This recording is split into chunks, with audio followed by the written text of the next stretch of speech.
Hello and welcome. I'm Ramesh Ramachandran and you're watching a special broadcast here on DD India.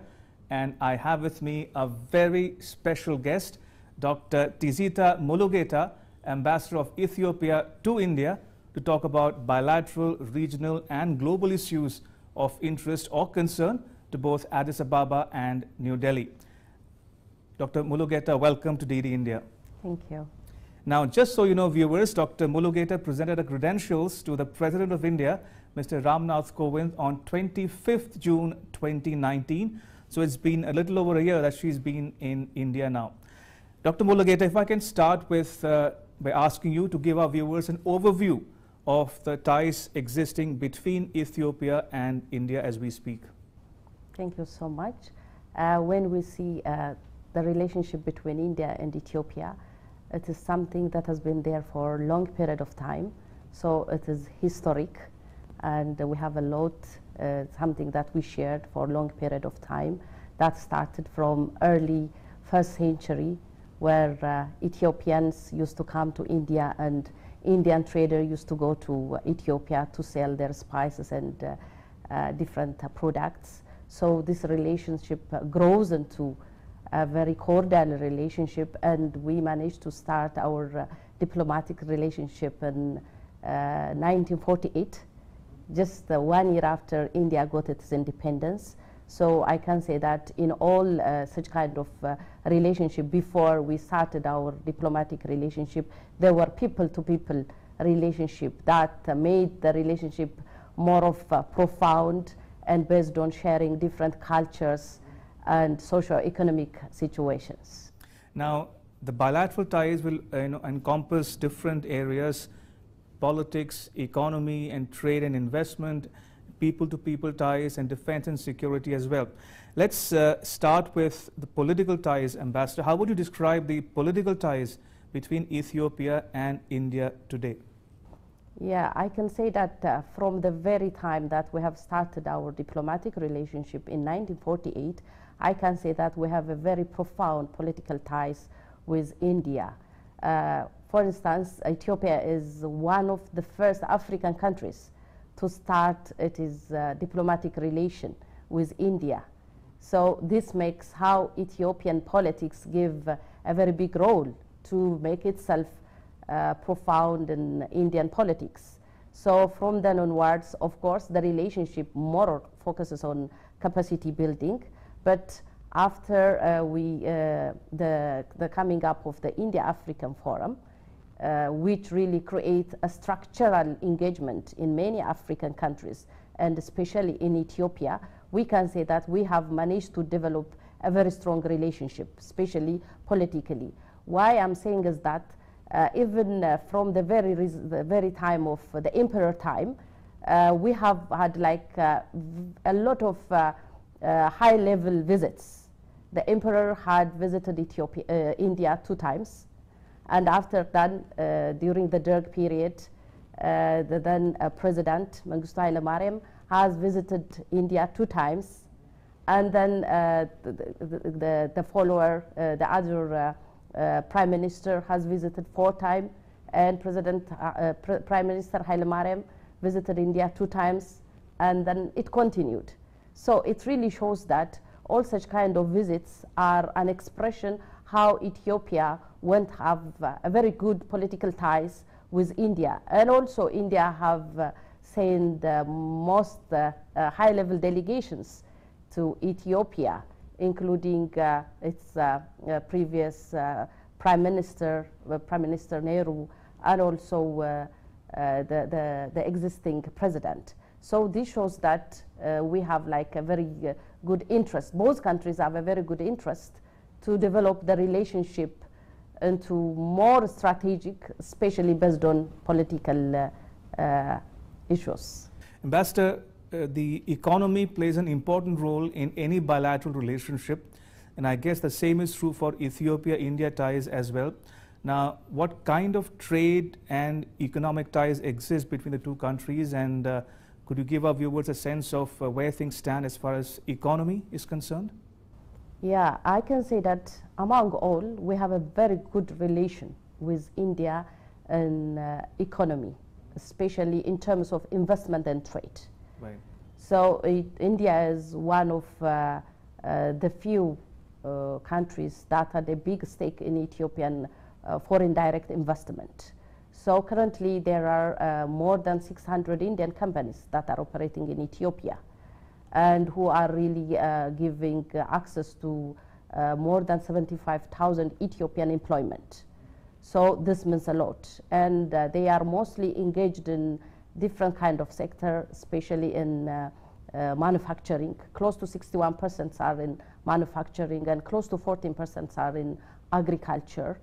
And in when we also see trade relationship, of course, India is one of the good exporter to Ethiopia, and we also export some of our spices, oil seeds and pulses to India.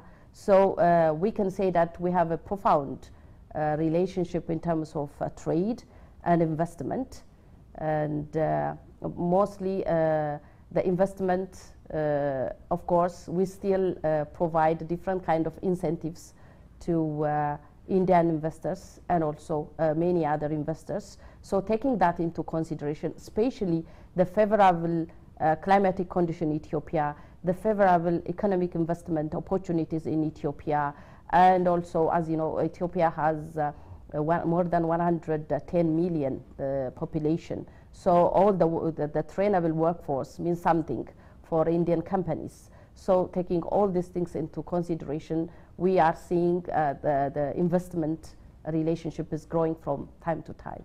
Ambassador, you spoke about incentives. So what kind of incentives does Ethiopia provide Indian entrepreneurs or Indian companies in particular? Are there any tax exemptions that are available to Indian investors? Yes, not only for Indian investors, Ethiopia is making itself ready for foreign direct investment. So generally, Ethiopia provide different kind of investment, including income tax exemption, import duty exemption, and related, which really helps investors to get a very good opportunity when they get in and set themselves in Ethiopian business community. So I can say that they are so attractive, which it's because of that we are seeing many companies are coming and basing themselves in different parts of Ethiopia. And Ethiopia is also a signatory of different international treaties that really gives a lot of investors confidence to come and set themselves in Ethiopian economy. Now you said manufacturing and agriculture are two important sectors as far as bilateral trade is concerned. Talking about agriculture, are there any incentives for Indian companies and Indian entrepreneurs to invest in the agriculture sector, specifically in terms of easing of land laws in particular? Land in Ethiopia is any investor can get land based on a lease for 80 years. And 80 years, you said? Yeah, lease of 80 years. So if they want to also work in an industrial park, there is also a special incentive for those who just want to do their agricultural production or also processing work. There is also another incentive which we can provide for any investor who has interest in doing that. So agriculture, by the way, Ethiopia and India has more or less similar kind of ecological zone.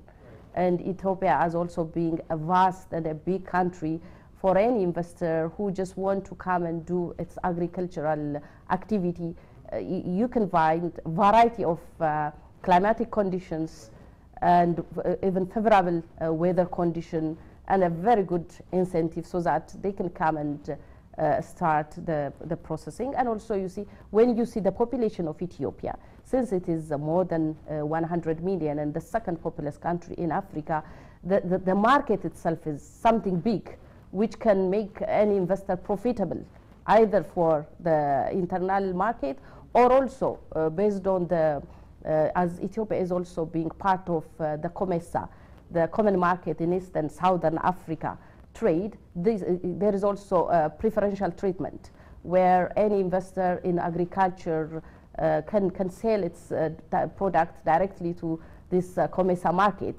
So these are like some of the things that people who want to involve in agricultural sector can take into consideration. Indeed, interesting. So Ambassador, we've discussed the political ties and economic ties. Now the third important pillar of any relationship is defense and security. Now how would you describe the defense relationship between Ethiopia and India today? Yeah, I can say that Ethiopia and India have a lot of collaboration in terms of defense, especially in early days when Ethiopia was establishing its academy, military academy, especially the Harar Military Academy.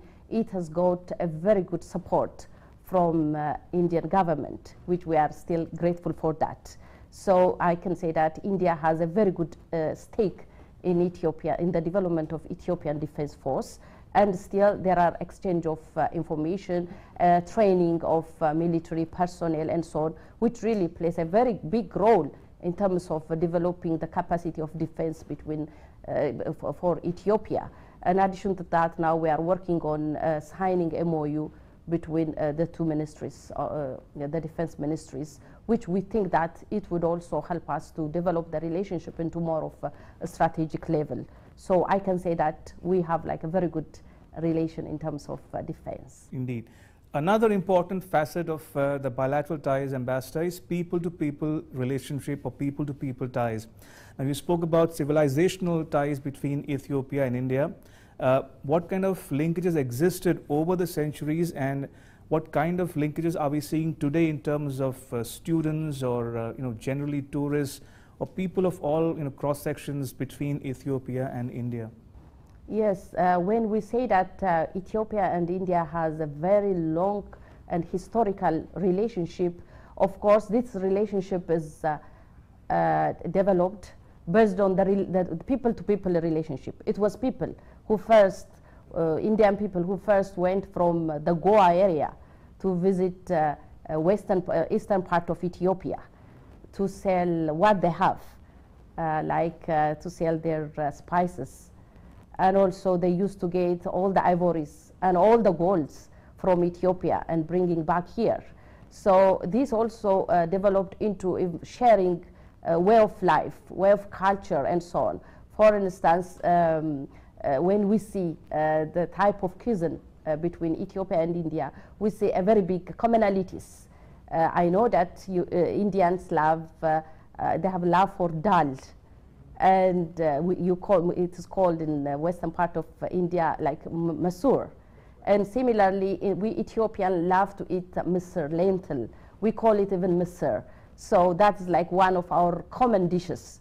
And there are also similarities in looks, a way of dressing, and so on. And you see now, if you see our way of dancing, and you see, there are a lot of cultural relationship which really helped to attract many Indians to come and settle in Ethiopia.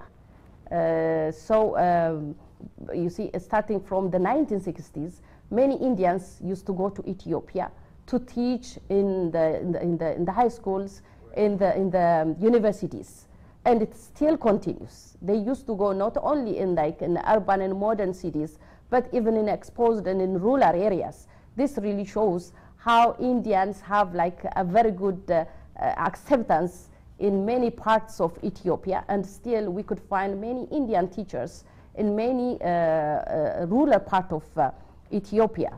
And then this also relationship developed into more of a capacity building relationship, so that currently we have got many Ethiopian students coming and learning in a lot of Indian universities, in different parts of universities.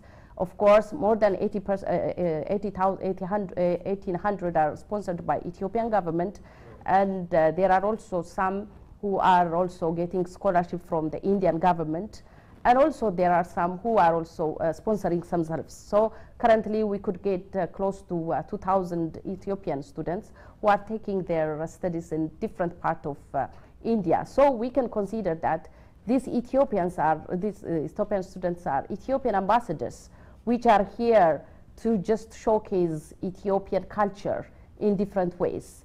And also those Indians who are residing in Ethiopia are also Indian ambassadors who are really showcasing Indian cultures. So I can say that this people-to-people relationship is developed into a high ties, especially basing itself based on education, which is like one of the pillar for development and better partnership. Absolutely. Now, let's come to the present day situation of the COVID pandemic, Ambassador.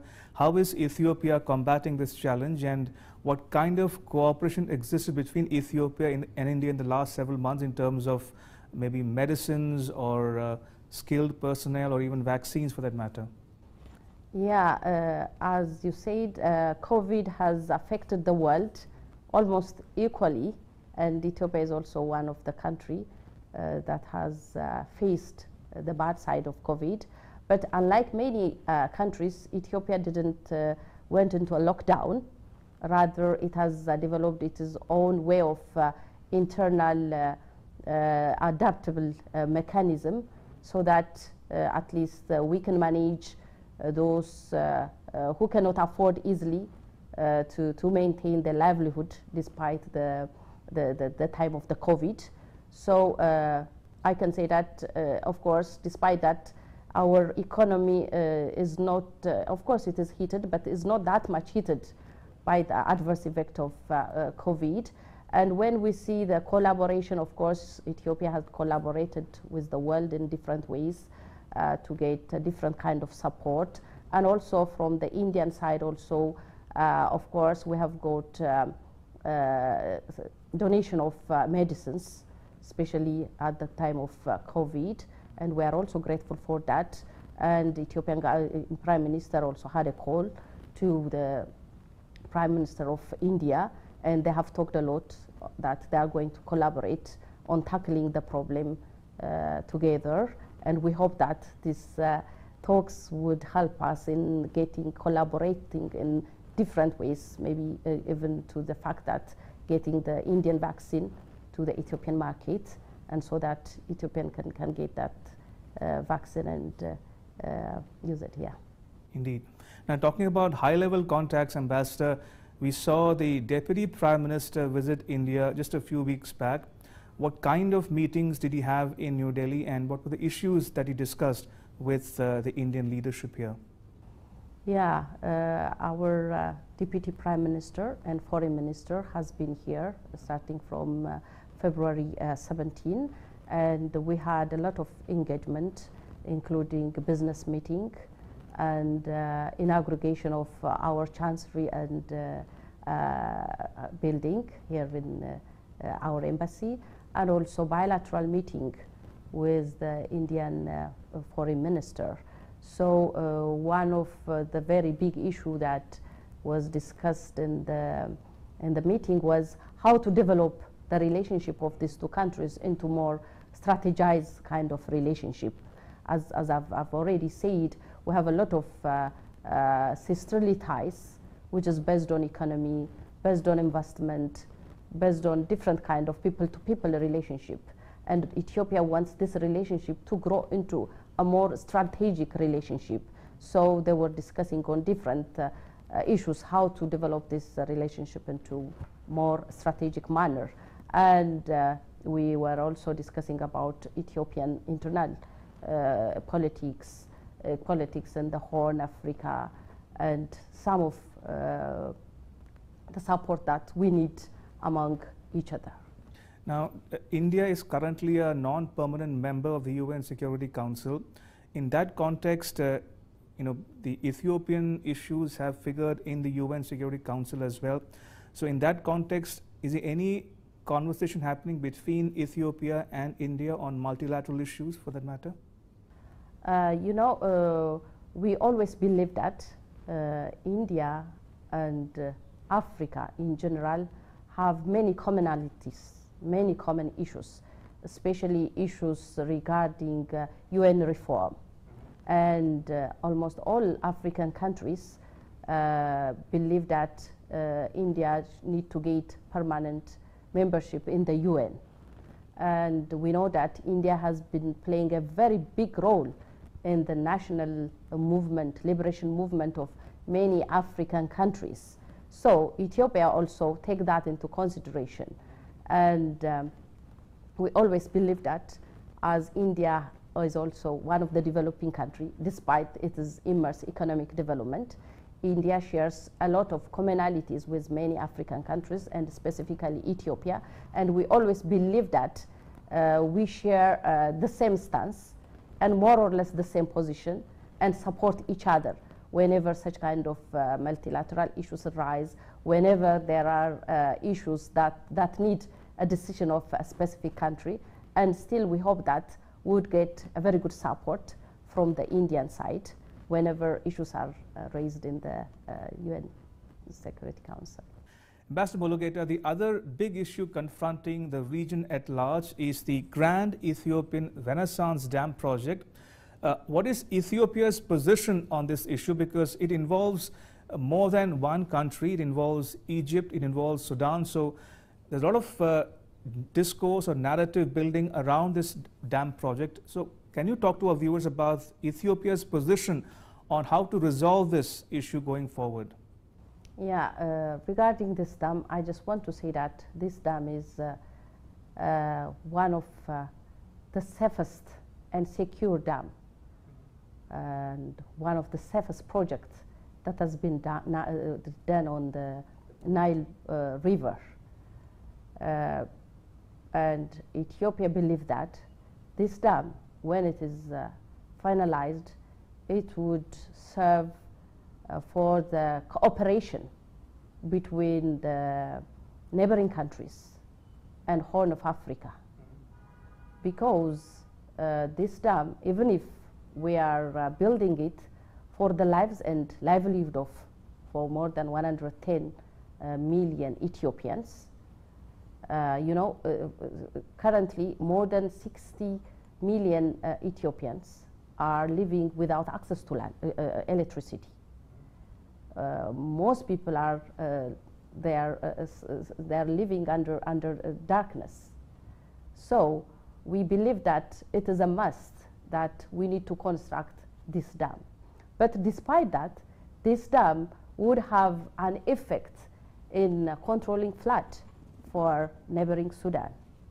It would have an effect in controlling all sedimentation and so many different importance for lower riparian countries. And whenever Ethiopia construct, from the very beginning, it never did it all alone. It consults those who concerned, including the lower riparian countries. Even if more than 80% of the Nile River originated from Ethiopia, Ethiopia has never done it all alone. Rather, it used to consult in every steps. So we believe that if there is any kind of contention or if there is any kind of disagreement, we are always in a position to discuss that in a tripartite platform.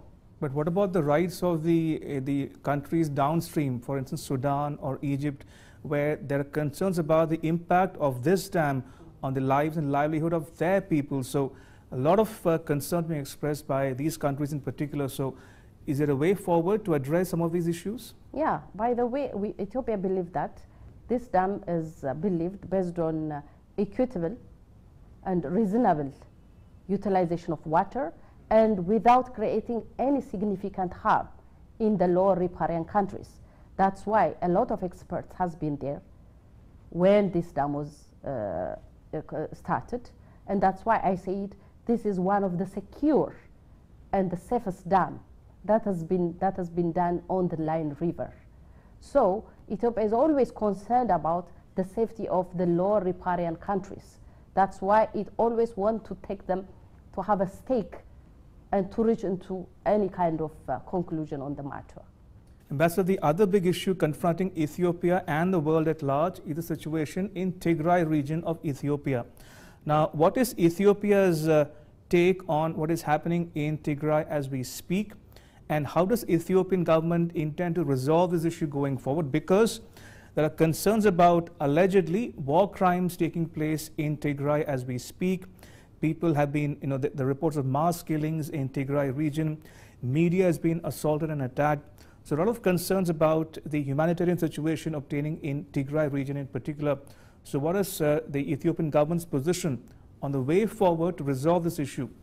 Yeah, when we talk about this Tigray conflict, I think first we need to see the genesis of the issue, you see. In Ethiopia, starting from 2018, Ethiopia has experienced both political and economic reforms.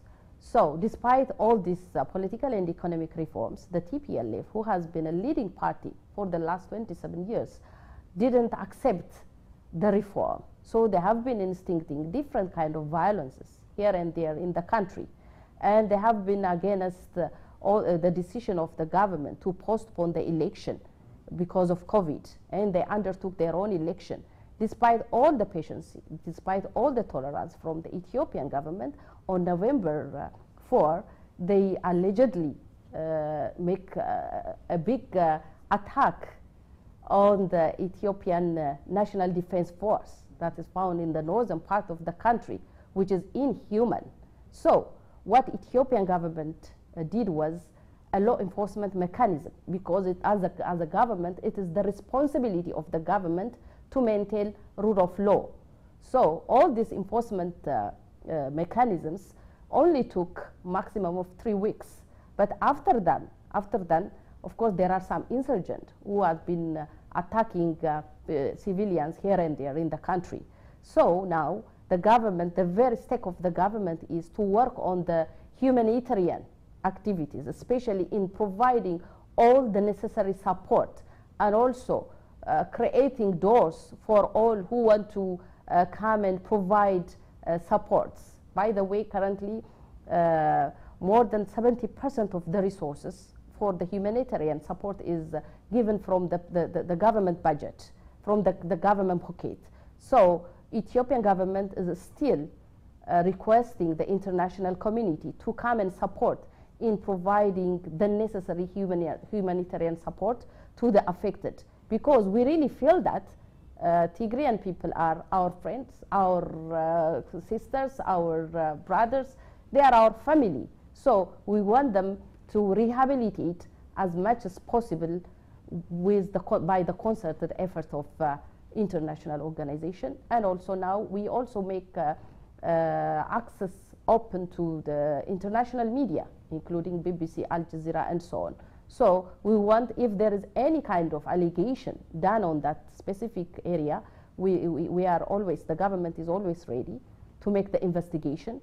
And also for the so-called massacres, the government has already sent investigation personnel. So we hope that it's going to be revealed. Right, on that note, Ambassador Mulugeta, thank you so much for making time for us at DD India. Appreciate it. Thank you so much. And it's a wrap, but news continues here on DD India. You can catch all the latest updates on our social media, mobile and digital platforms. Thanks for watching. Bye-bye.